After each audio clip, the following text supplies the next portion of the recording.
This is Roberto Montoya from Icons of Industry, and you're listening to Wildman and Steve. You are about to listen to the intersection of faith, talk, and music.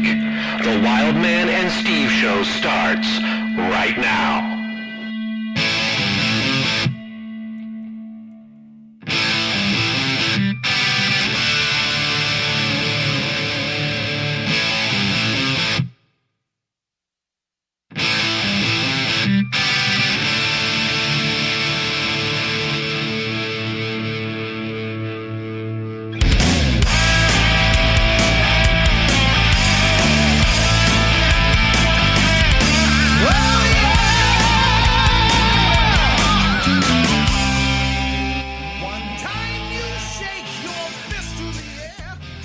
So Steve, Wildman and Steve Show, right? That's the name of the show, and we've been talking about and experimenting, and I guess the whole show, ever since we started over a year ago, it has been an experiment from the beginning. So we're experimenting.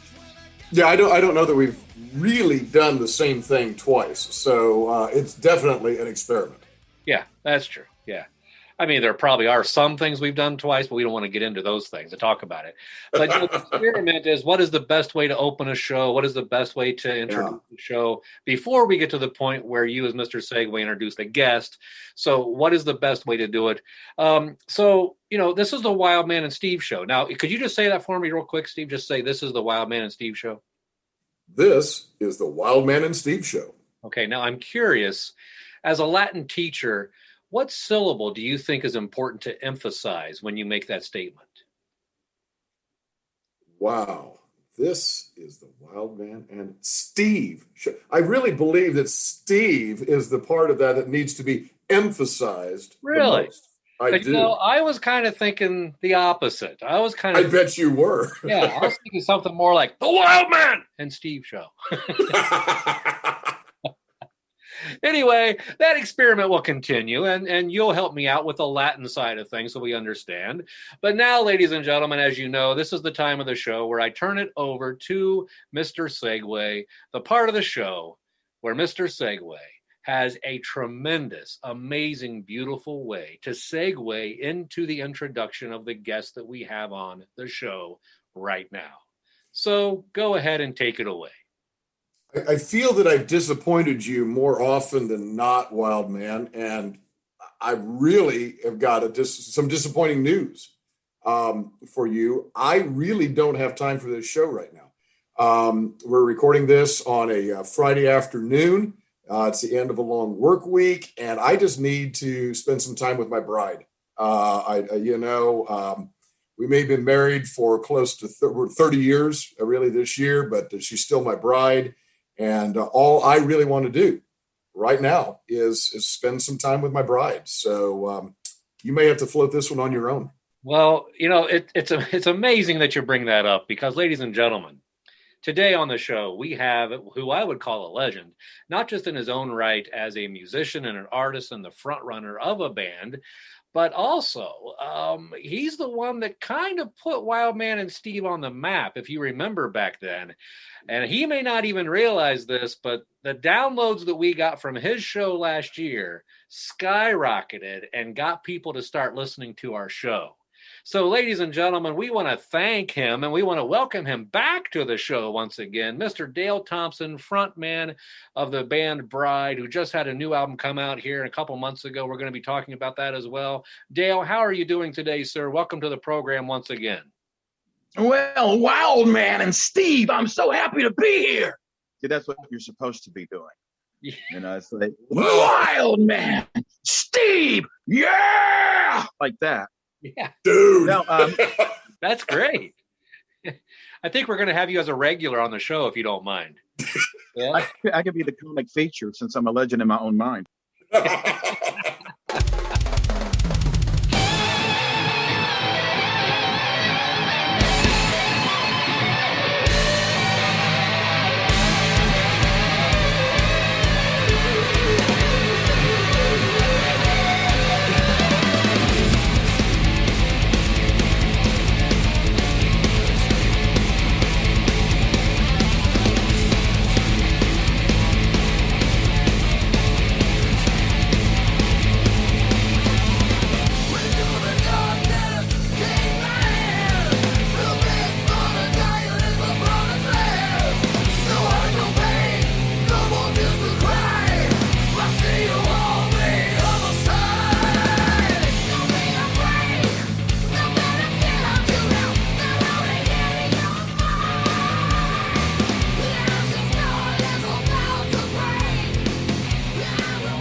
So Dale, talk to us today. We're excited. I'm excited. One of the things that I know we talked to you about last year, and it's just been amazing to watch your career, especially here recently.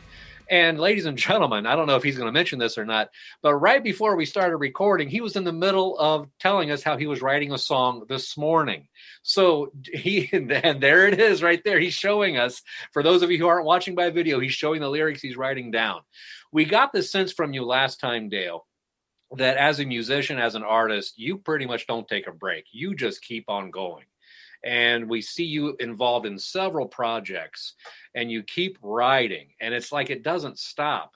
How do you keep doing this? That's the question. What's the motivation for you to keep doing what you do? Well, I mean, not to be biblical, but I just do what I see my father do. You know, he's a creator. He's an artist. He's done amazing things with the universe and this old world that we live on. And I guess that I've inherited the divine gene of creation that I don't stop thinking about ways to present God, like Paul said, to become all things to all men, that some might be saved. To hit it from every angle and to have an open mind when it comes to religion, open mind when it comes to Christianity, open mind to when it comes to cultures, traditions, beliefs, society, personal lives, etc., etc. Because to be as wise as a serpent and as harmless as a dove is kind of like the Hippocratic oath, do no harm. And you know, you want to do good. You don't want what you're doing to backfire and make God look bad because of how you've represented him. So my entire life is dedicated to writing, creating. I've got books that I'm writing, short stories I'm writing, songs. I've actually written and recorded over 600 songs in the past 36 months. And I have 2 to record today. I recorded one last night, which is going to be on the Christmas album, the Bride Christmas album. Then I'm doing another original Christmas song, and I'm doing one for Iron 501. So yeah, it's nonstop for me. You know, if I'm out, you know, I'm looking for paper and pen. If I'm in my car, I'm driving dangerously as I dictate something that's come to mind. And wow, it's at the point now I've run out of words to rhyme. So I've kind of tried to turn it into Bob Dylan, where, you know, you can rhyme words that don't really rhyme just the way you say them. Yeah. And people seem to be enjoying what I'm doing because they keep calling and saying, hey, would you like to work on this project with me? I know this is going to dry up eventually. And I'll probably be doing something else, but while I'm capable and still have a voice and ideas, inspiration, I just figure that I should just keep going. So you mentioned about writing that many songs in that short amount of time. Take us back to when did you write your very first song? Do you remember? Probably when I was about 8 years old, maybe. And I was writing Southern gospel songs and stuff like that, and getting my inspiration from the Imperials and Dallas Holmes and Praise and the Gaithers and, you know, the old timers, I call it, you know, but they were the influence that got me interested in music. And how I ended up doing what I do now is completely out of my control, because there's no way that I could have had such accomplishments and, you know, traveled, seen the world and so forth, and met amazing people and had such blessings if it hadn't been for the Lord. Because, you know, I come from Bullock County, Kentucky, and and it's Redneckville, you know, 4-wheel drive trucks, Confederate flags, shotguns, deers on hoods. You know, that's the neighborhood I grew up in. So to be in New Zealand is quite amazing for me. So, but yeah, it started early. I was writing short stories first. I was dictating short stories to my mom, who would write them for me, and then she would illustrate them as I told her the story. So that even happened probably about 7, 8 years old. My first story was about a horse named Silver Star. My mom still has a copy of it.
That is very cool. I love the fact that that went back so early for you. And man, there's so much stuff we want to get into with the show. Obviously, Wild Man already mentioned the latest Bride album, and I really want to talk about the fact that you are almost kind of like Have Gun Will Travel, Have Voice Will Travel. You're the mercenary vocalist out here, and doing some great work for other groups as well.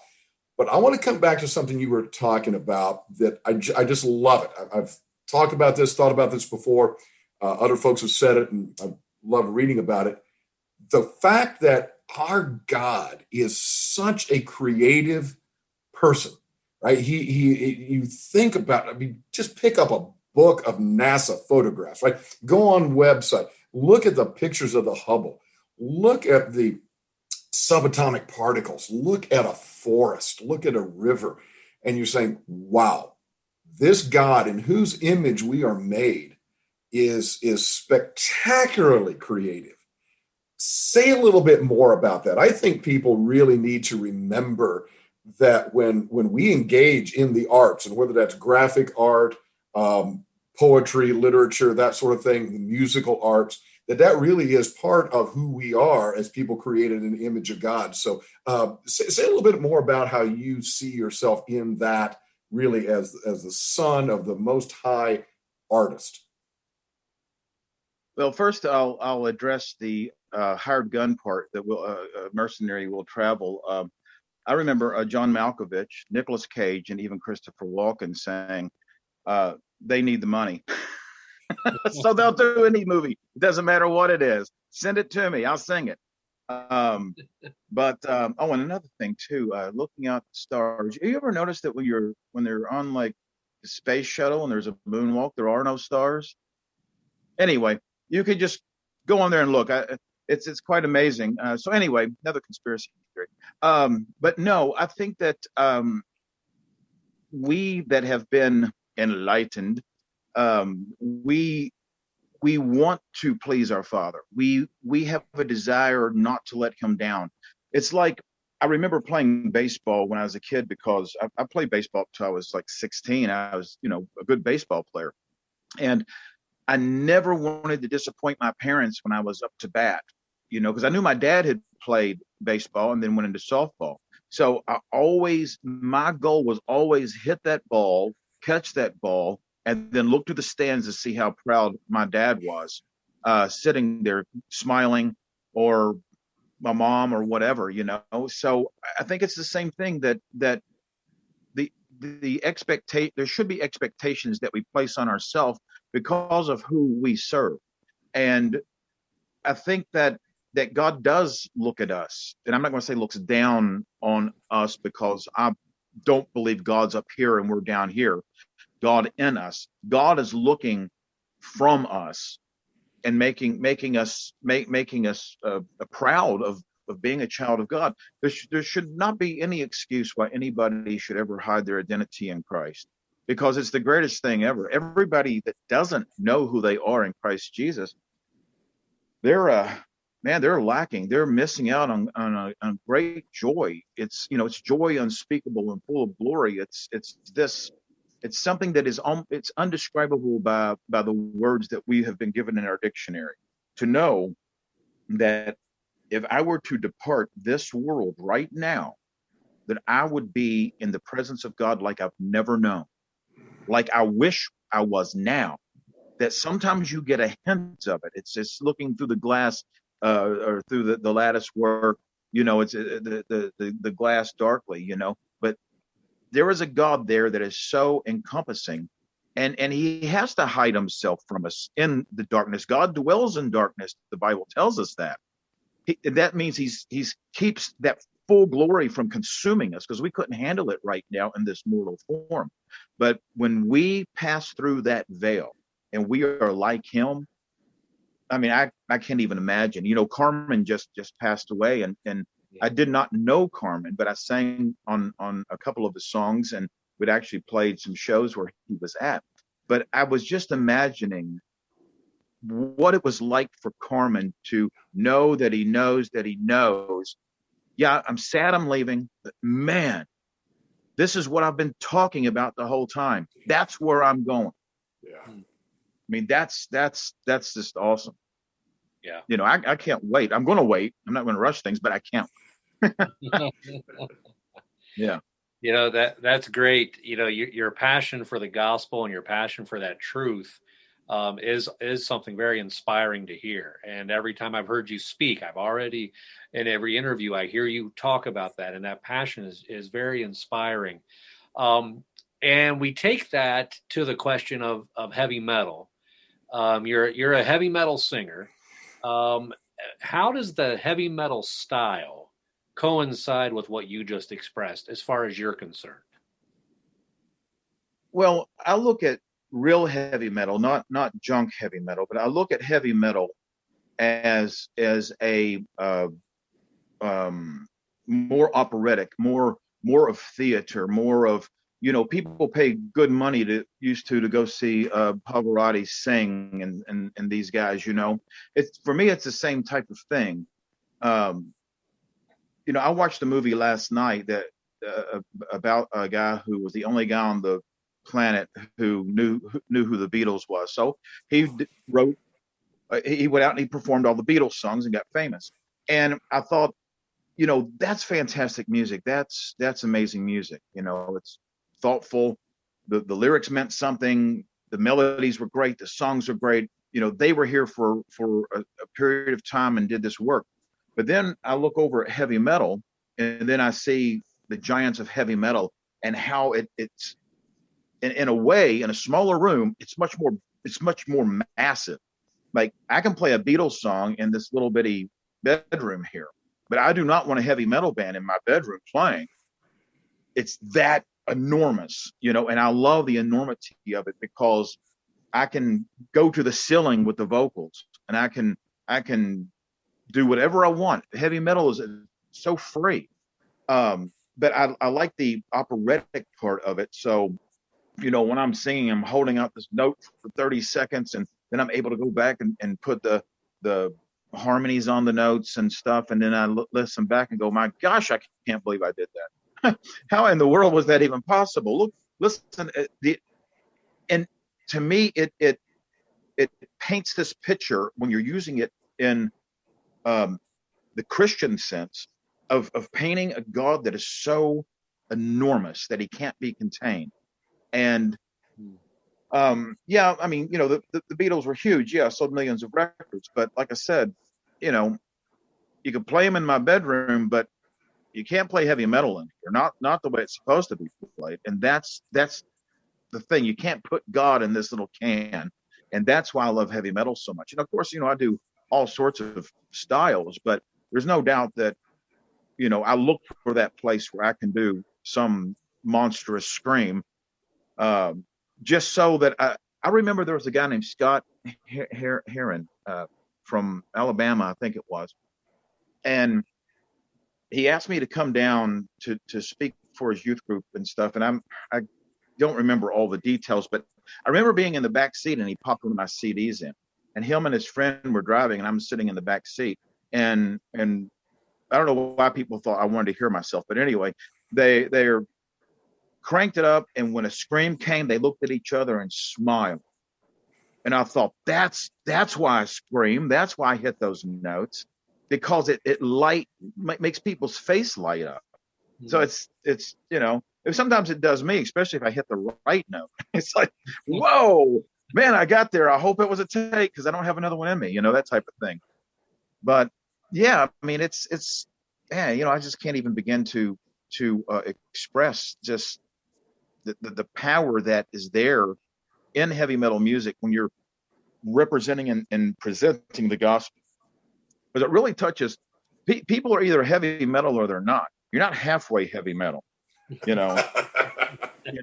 that doesn't happen. It's like you're either all the way heavy metal or you're not. I mean, and I'm all the way heavy metal, but I slip into those other categories from time to time to do a hymnal now and then. So.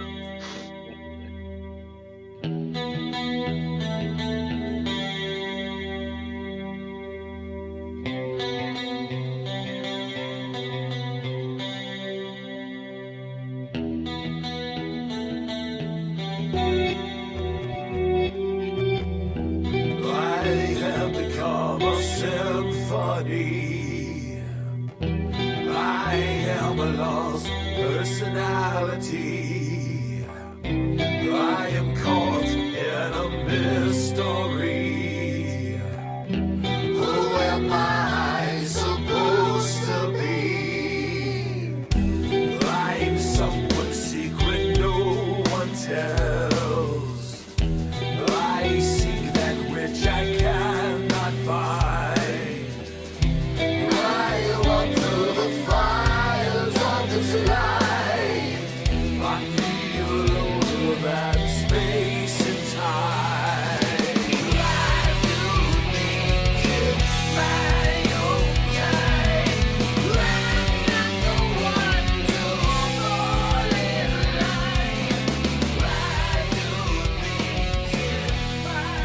Well, talk to us about the latest Bride album. I think it is so cool that you have bands that really now have been going on for decades. And, it may not be the heyday of the 80s anymore, and we talk about that on the show a lot.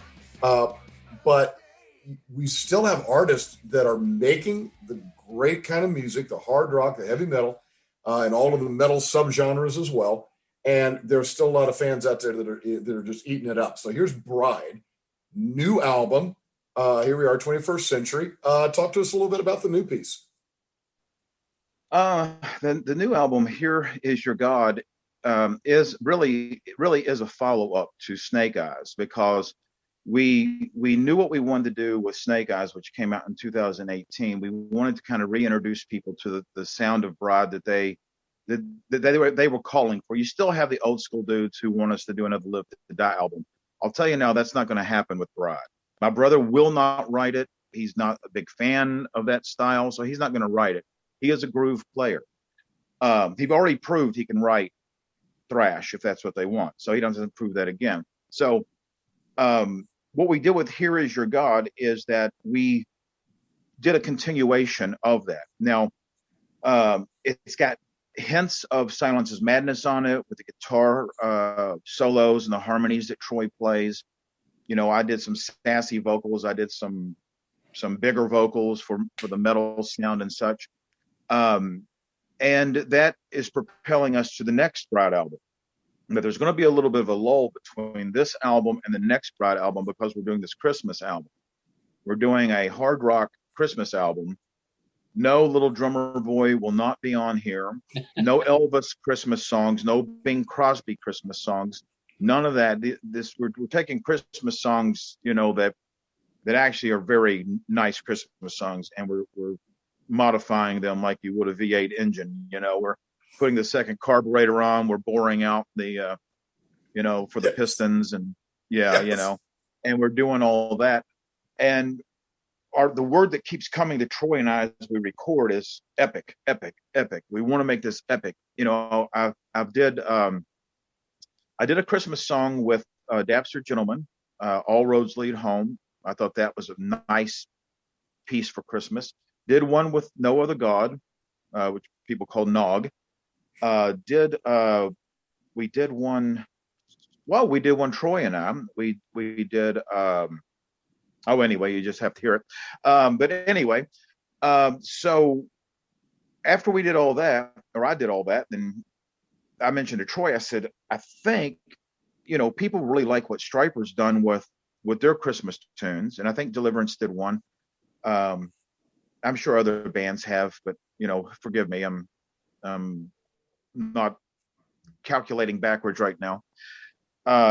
But what we want to do is do this Christmas album in between Here Is Your God and whatever's next for Bride, that is a Bride album, but it's going to be recognizable songs. We even took a song like Oh Come All Ye Faithful, and we did a traditional version of it with mandolins, violins, and then we did the heavy metal version of it. So two different monsters right there. And I've written I'll just let the cat out of the bag. I always loved Hall of Mountain King. So, so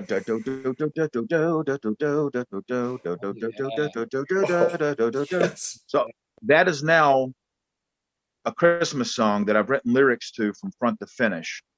And it builds all the way to the end to this crazy, and all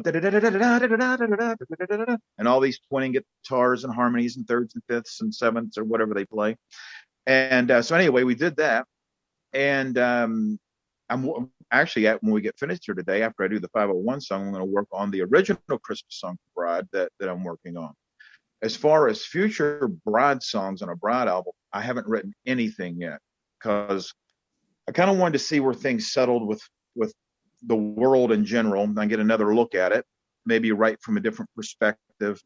I've got stacks and stacks of lyrics. Most of them were written during more of a dark time in the world.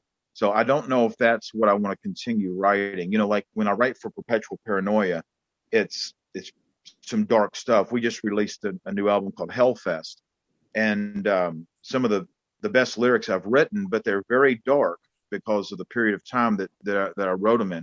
They're dark with shards of light that come in and illuminate certain parts of the song, so that you actually see there's still hope. But yeah, it's an interesting time that we live in, for sure, because I'm on an island, and I can't leave this island unless I quarantine somewhere for 2 weeks. And I can't return to this island unless I quarantine for 2 weeks once I get back. So I'm pretty much trapped. A holiday for me would be spent in quarantine. So, so I'm trying to write from my perspective of looking at the world without American eyes anymore, because I think America has grown blind, and I think America has at least blurred vision on the way the world operates. And that's not because I've come down here and suddenly I'm a Kiwi. No, it's because I've been able to step back and not infuse myself with the politics and the craziness of what has happened in the States, in the last 2 years. I post stuff politically, but it's basically just to get a rise out of people that I think are of lesser intelligence than myself.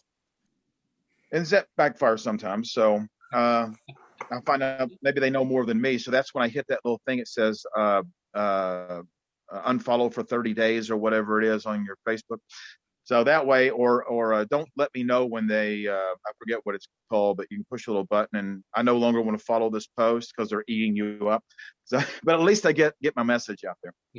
So yeah, everything I do is deliberate, pretty much. So if it's on Facebook, it has been thought through and it's deliberately done. It's either to get a rise or an applause, one of the two.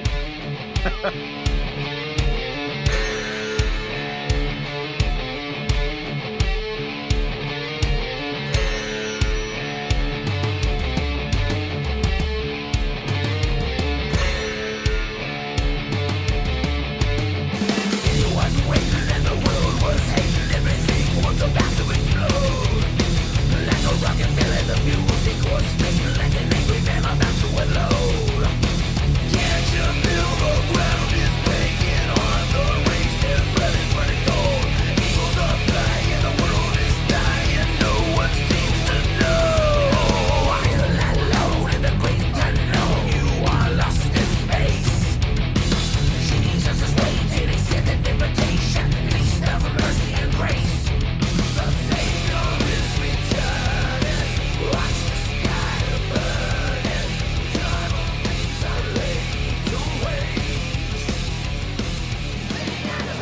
anyway, back to your original question. We were talking about John Malcolm.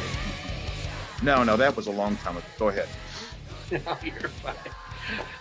So as an artist, and this is something that Steve and I have talked with a lot of our guests about over the last year. With COVID and everything happening, it's limiting what artists can do. And in fact, today, I don't know if you guys saw this. I just saw a post today from Adam Levine from Maroon 5. So in an interview, he made this statement, and this just went viral. Everybody was talking about it. He said, "It's a shame there are no bands anymore." And he said, "It's a shame." Now, I haven't had time to look at the context to understand exactly what he meant, but I think I understand what he's meaning by that. How do you take that statement? And I say that to say, what is it like to be, how can an artist be successful today with everything we have going on? Well, it is a new world. It's a new, completely different musical environment. Everything that I do, I haven't talked to anybody in any of these bands personally that I have worked with other than Troy. Everything is done through email, and I'm sort of a private person in that regard. If my phone rings, I don't answer it, type thing. But I think probably what Adam Levine was talking about is that he wishes he had a band again, and he wishes he had some success again, and he wished it wasn't past his time. But no. As you can tell, I love Maroon 5. It's like that other band. I can't remember the name. They copy of Maroon 5. Why would you copy Maroon 5? Good heavens.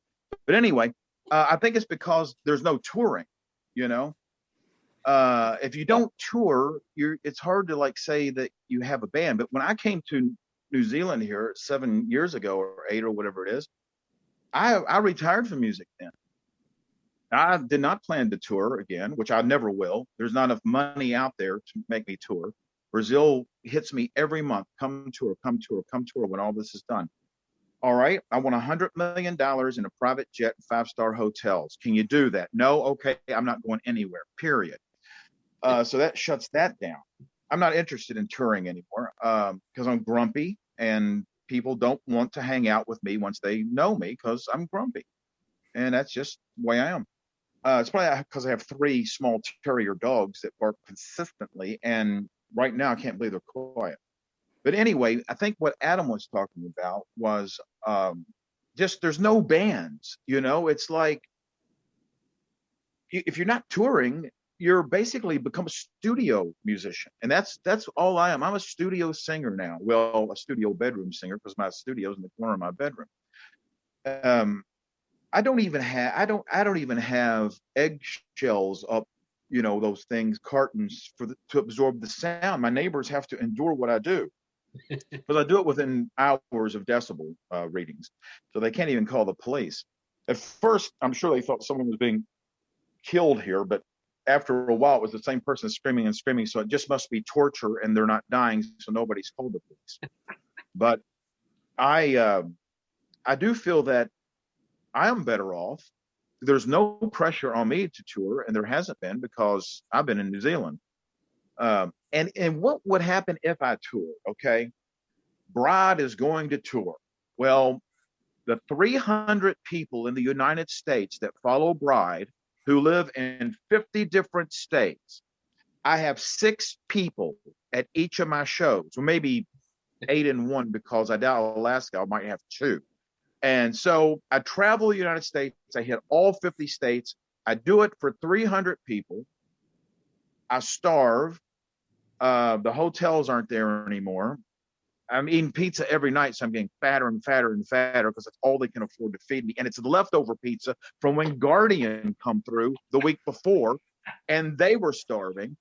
So, yeah, I mean, unless you're U2 or the Muse or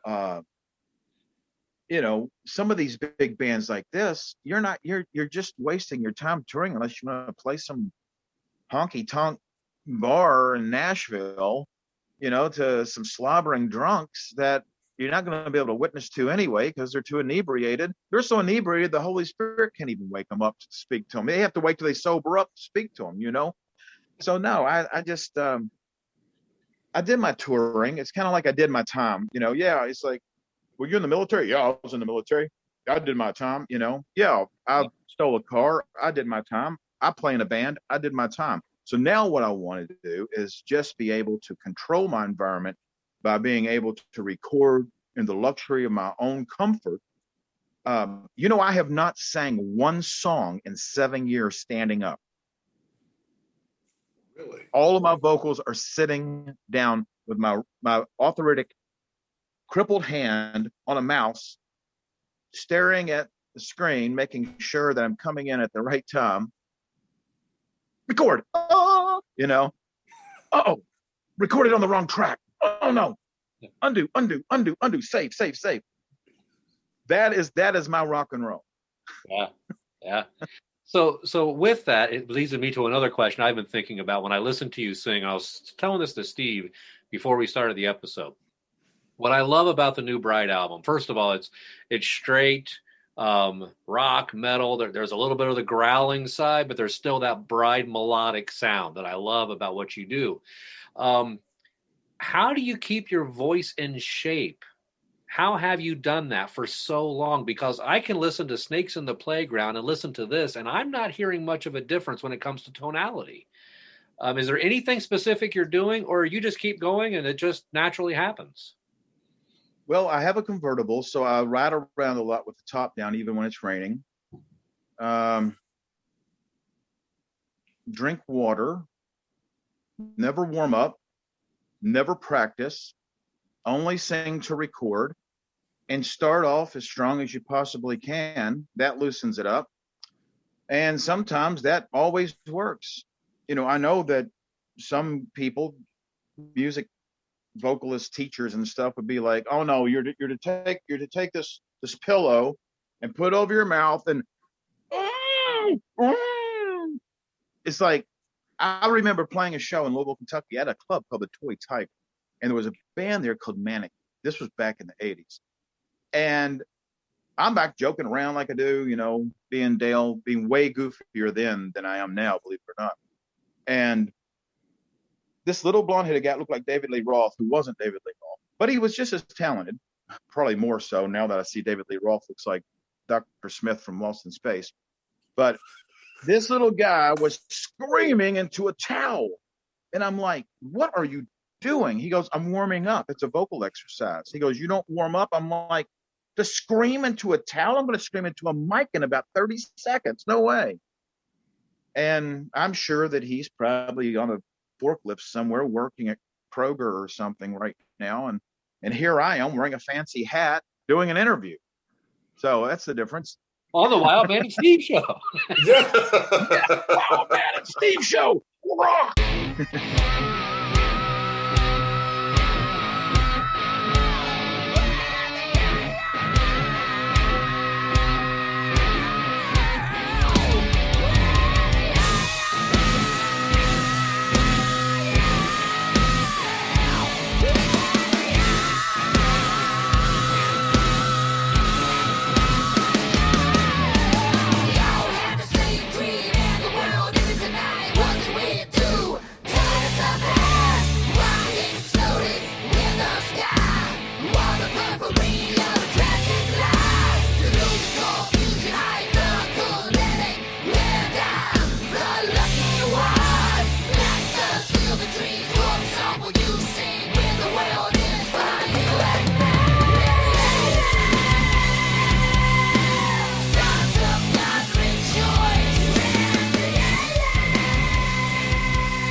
I'm not actually entirely sure where to go from here, but let me throw this at you. Well, here, let me lead the way. No, go ahead. Thinking about, obviously, you talked about touring and the upsides or the downsides of that and so forth, but I'm also thinking about the way people engage with music. And this is something we've talked about a lot on the show, lots of different people, whether it's through just the digital file, whether it's through vinyl, whether they want to have a physical object in their hand they can do something with, like, the old days of cassette. And we've even had some bands now that are actually releasing stuff on cassette tape. They just, whatever quirky reason want to do that, or the CD. When you guys think about how you're getting your music out to the world, are you only considering the digital download? Do you care about different formats? What is your thinking about that? Well, I mean, in all seriousness, you just want your music out there, making it available in whatever format people are accustomed to buying and purchasing their music, and how they're set up, whether it's Spotify or, you know, some Apple device or whatever. I don't know anything about digital at all. I'm a CD guy, and the few CDs that I do have are usually a Bride CD or Perpetual Paranoia CD or the World Will Burn CD. I don't have a huge, extensive CD collection because I study music all the time. So if I want to do something, say I want to write a song and I'm like, I want to give it that Aerosmith twist, I go to YouTube, I put on an Aerosmith song, take a listen to it, go, that's what they're doing there. I'll put a little bit of that in because that's what this song needs. It's not really stealing, and it's not even borrowing. It's being inspired by a sound that you hear in your head, and you want to hear that sound for real so that you know what you're doing with it. When I did Snakes in the Playground all by myself, when we did Snakes in the Playground, we were listening to all various types of music. And for me, I was listening to secular music.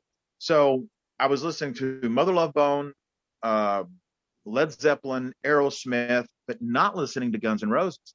And suddenly the album comes out and everybody says it's got a Guns N' Roses flair to it. So I start thinking they must have been listening to Aerosmith, Led Zeppelin, and Mother Love Bone when they did Appetite for Destruction.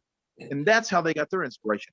So, you know, as an artist, when you release something out like this, vinyl to me is vinyl ranks to me among the cassettes and 8 tracks as far as sound quality.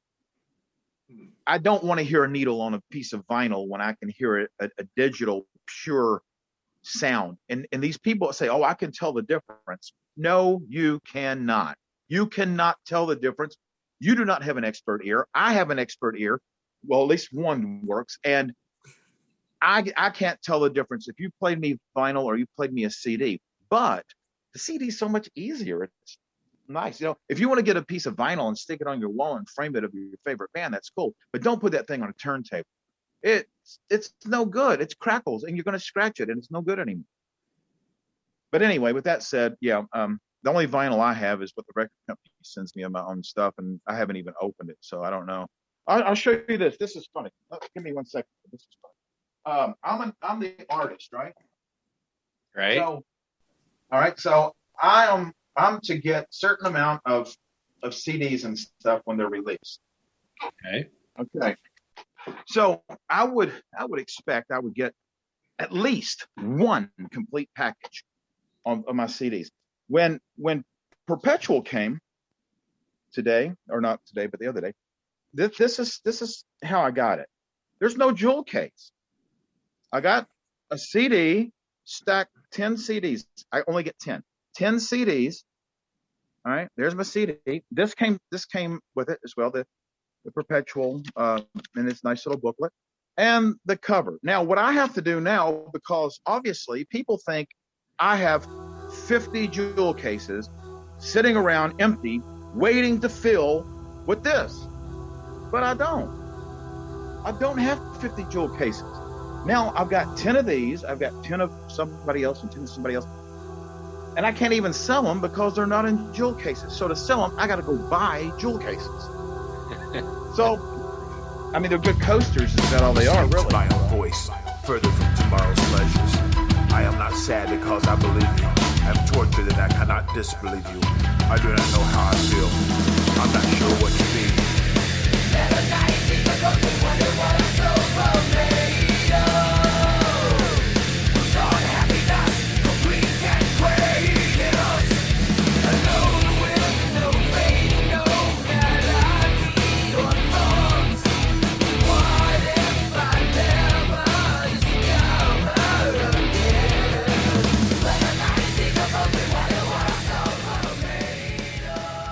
with that, with everything you've described as an artist, and talking about digital and versus CD, vinyl, all those kind of things, for you personally, how do you measure success? Because when you're talking about an artist, you're not touring, you're recording out of your bedroom, which is what's happening a lot now. I mean, you look, not just because of COVID, but people have the ability to record. They don't have to go to a studio like they used to. They can get it done on their laptop in their home. So how do you like, do you look at downloads? Do you look at sales? What is it you look at? How do you measure your success? Or do you even care? I don't care. Honestly, don't. I mean, like if I was doing like my like I've done a blues album, just to let you know it's coming out on Gerda Records, Dale Thompson of the Boondogs. But if I were going to answer that with my blues thing, hold on. Well, it's like success. What is success? Success is getting that prize out of the Cracker Jack box, like those tattoos that you'd put on. They don't even do that. So success, it's hard to measure. Childlike, adult-like. You ride a roller coaster, is that successful? If you make it off the roller coaster, yeah, it's successful. But as far as success goes, I don't even know how many albums I sell. I don't even know where to look for the downloads. So that would be like a Tom Waits thing. Now, if I were to do my hair's not much anymore, but anyway, say like you're doing your heavy metal cool dude, it's like more like 80s guys like, whoa, success. Man, I tell you what, I measure success by how many people like me. That's the success I like. I'll post a thing and it's like I got 50 likes. So I'll post something similar. So I get 100 likes. And then this and that. But the reality of it is success is only really measured by if you wake up in the morning and you know that you've presented the gospel in such a way that somebody writes to you, even one person, and says, this song blessed me. This song touched me. Something about this God spoke to me through this song. To me, that's a success. And as long as people keep sending me stuff and saying, your new song, man, I was in a low place, man. You don't know how low I was. And it pulled me out of it. I've got to keep writing because there's a need for me to write. To me, that's success.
That's great.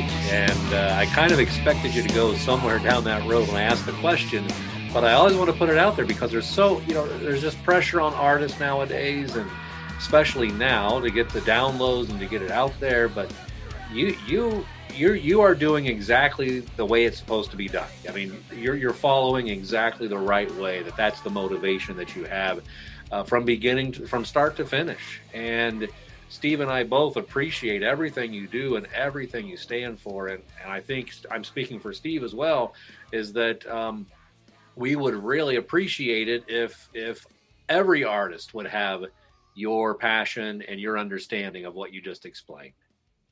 Well, I think you have to have a sense of humor about it. And when you're an artist, you are a bit crazy. And, you look at the world differently than other people, and you don't care to act the fool because, I mean, what do you do on stage but jump around and look silly? Take away the music, jumping around like that, you look completely ridiculous.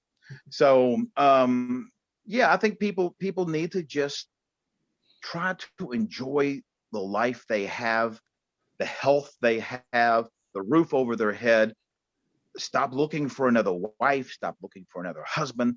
Stop wishing your children would move out, because when they do, you have an empty nest. And then you're going to miss them. So everything that you have is a blessing. Yes. Enjoy. And if it's not a blessing, turn it into one. Maybe it's you that's got the problem, not everybody else.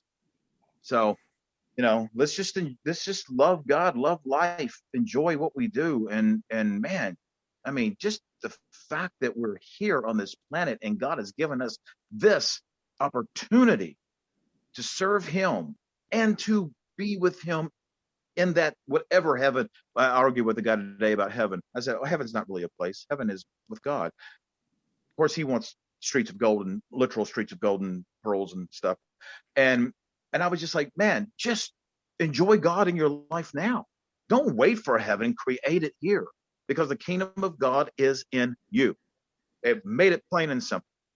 Stop looking for something. It might not be right where you think it is, but it's right here because I know it is. Yeah. So anyway, that's my 2 cents.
That is great, sir. We want to thank you for being on the show today again.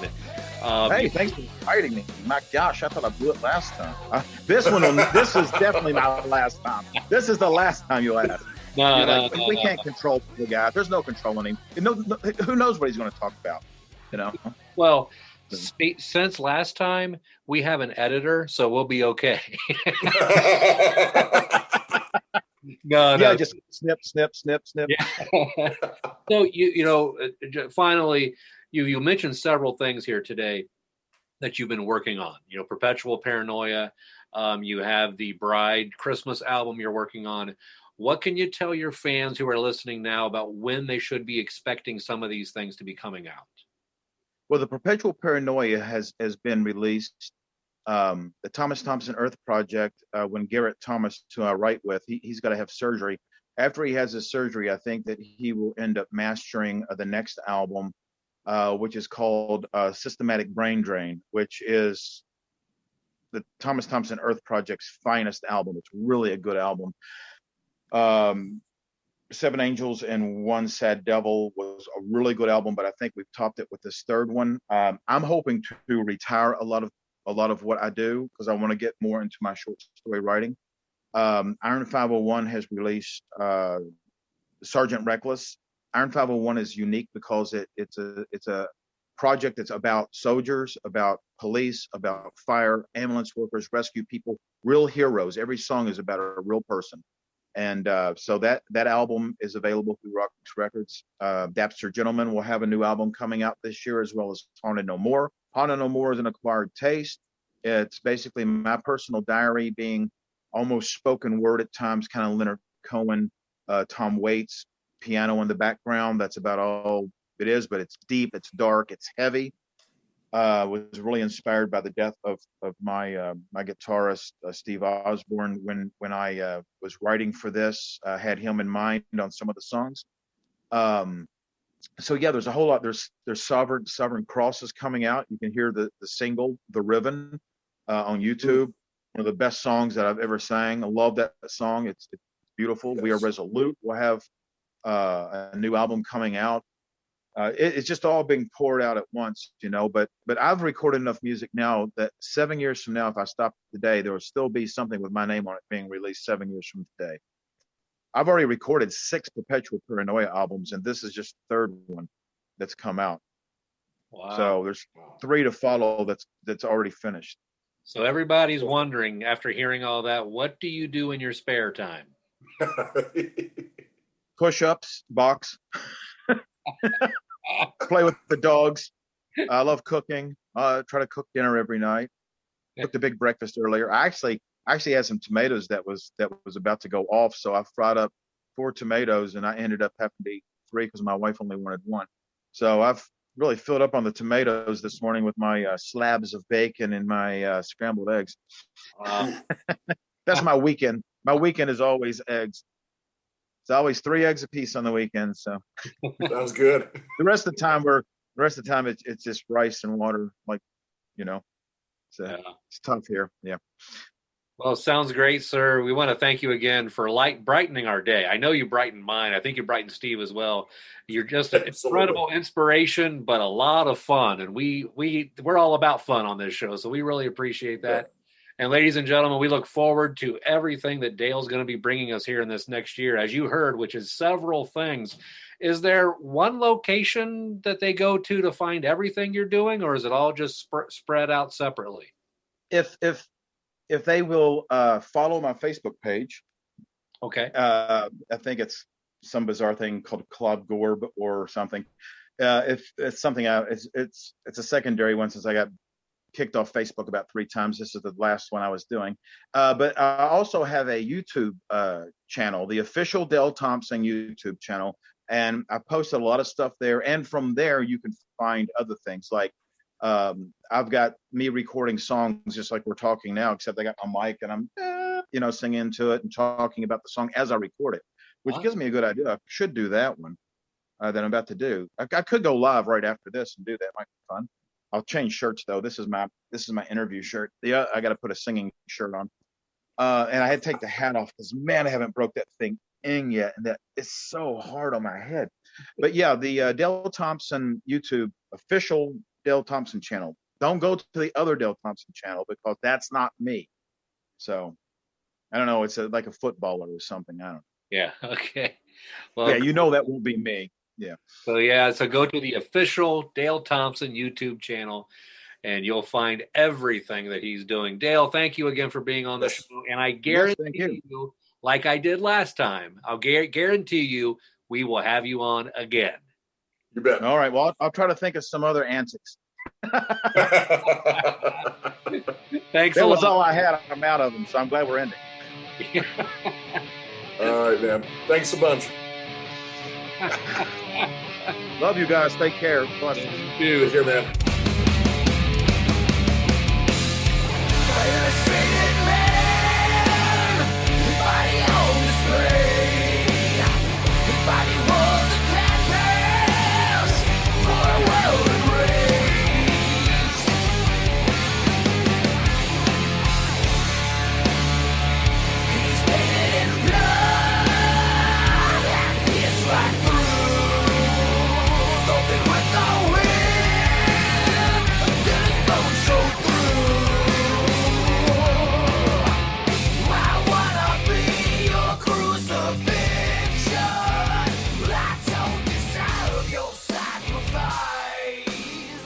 It was great to have Dale Thompson on our show again. As you could hear, he is a lot of fun and a great guy to hang out with. I was most impressed this time when we talked about how he measures success. As he stated, all that matters to him is people drawing close to God because of what he does. If that would ever stop, he knows then it may be time to stop. But until then, he will give it everything he has. There is a lesson in this for all of us. Our main purpose in all we do, whether through music, teaching, preaching, or just simply living out our daily lives, as followers of Christ, we are to be seeking out ways to bring others closer to God. This truly is what it is all about. As the Apostle Paul told the church at Corinth, I have become all things to all people, so that by all means I might save some. The Wild Man and Steve Show is now partnering with New Release Today. Find out more about them at newreleasetoday.com. And don't forget to check out our website, where you can also leave us a review at wildmanandsteve.com.